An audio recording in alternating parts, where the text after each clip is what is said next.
Jesus is looking onto the city. He's on the way up to Jerusalem, and he's in the last steps here. But between here and there, a lot is going to happen. And you can imagine him sitting here, looking over that city, and seeing it and all the confusion therein, and people not understanding the time of their visitation. It's almost like somebody who has offered love to somebody else and it's been unrequited. It's a terrible thing.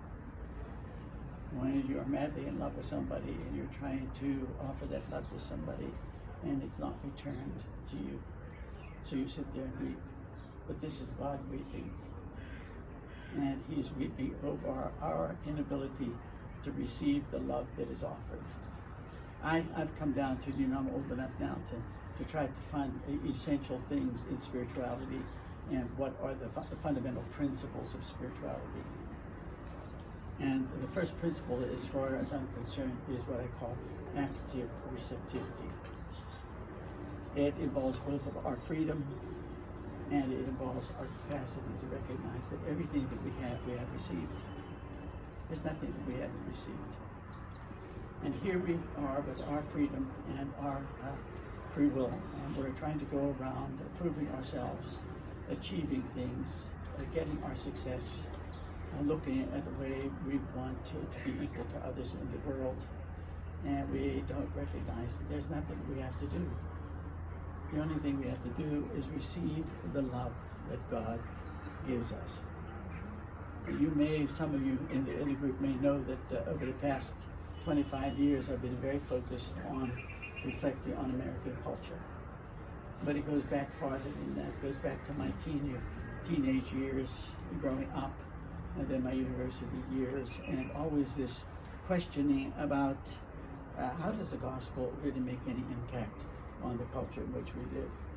Well, I can tell you that after all these years, and I'm 83 right now, there are times that I fall into a depression because I think the tsunami of the culture is so overwhelming to us that how does the gospel even get a squeak? How do we get in with the voice of the gospel to say anything that's meaningful for people to begin to hear? And then at that point you just want to sit down and cry, because as much as our students have come into our program at the University of St. Thomas and have really experienced a transformative kind of an impact of the gospel on their own lives, when they go out and they have to go there to evangelize, it's rather overwhelming. How do you withstand it? Now, you ask yourself that question. How much have you been shaped by the culture, or how much as your faith enabled you to shape your own life and then bring that own transformation into the culture itself? So we could, and very often what I have been tempted to do in looking around and seeing the situation, it's impossible to break in. It's impossible, particularly on a cultural level where we're faced with institutions which shape our life, and we seem to have no possibility of transforming those institutions. So I go home at night and I cry. And I cry over it because it's just seems like it's overwhelming. Well, in Jesus' case, I think we have to learn this from him.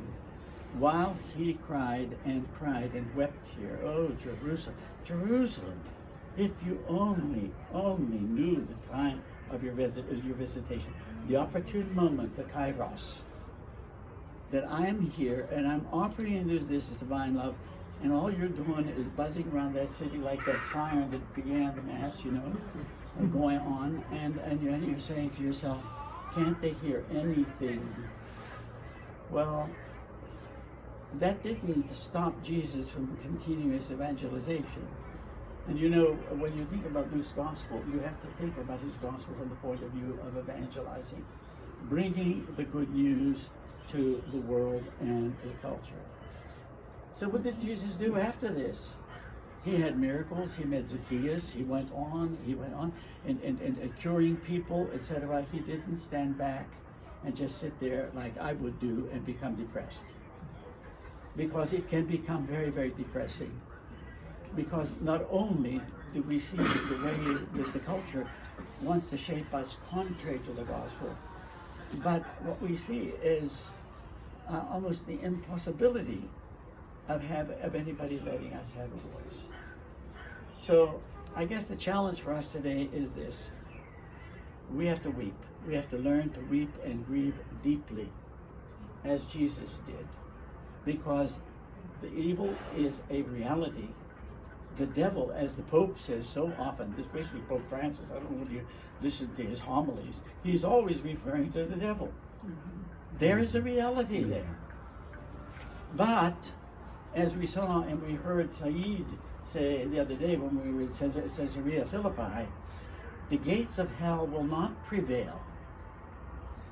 The gospel will triumph. They took down all those niches over there, all of those statues of other gods, and we go there as people of faith, and we look at that and we say, that civilization has fallen.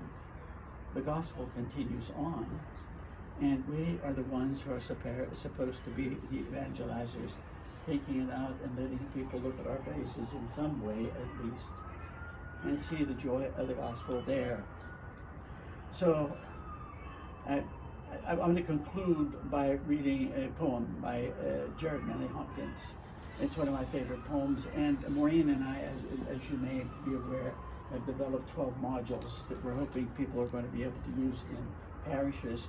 And for one of the reflections, the first reflection, the beginning of these 12, we are giving them this poem to reflect on, because I think that it takes both things into consideration: the tragic situation of the world and the continued hope, where we find our continued hope in being able to go on and say, I will continue. I too will go up to Jerusalem. And not only will we go to the mount to Golgotha, where we put our hand, but we end up right in the tomb of the resurrection, and that will triumph. So Maureen has it. This is the wonderful thing about technology.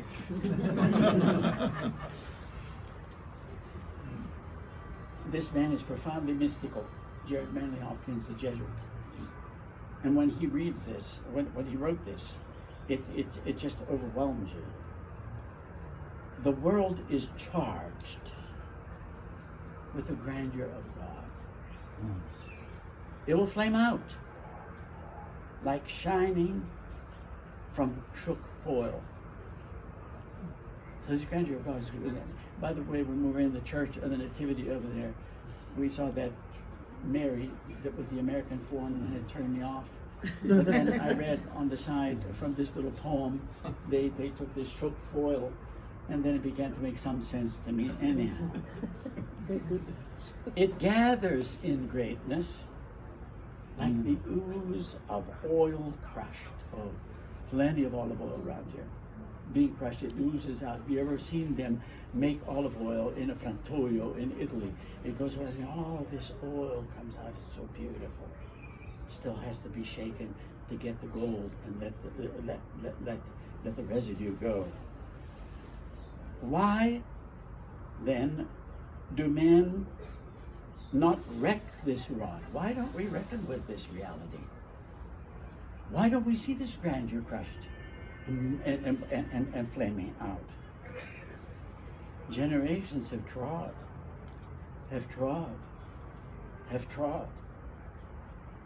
and all is seared with trade,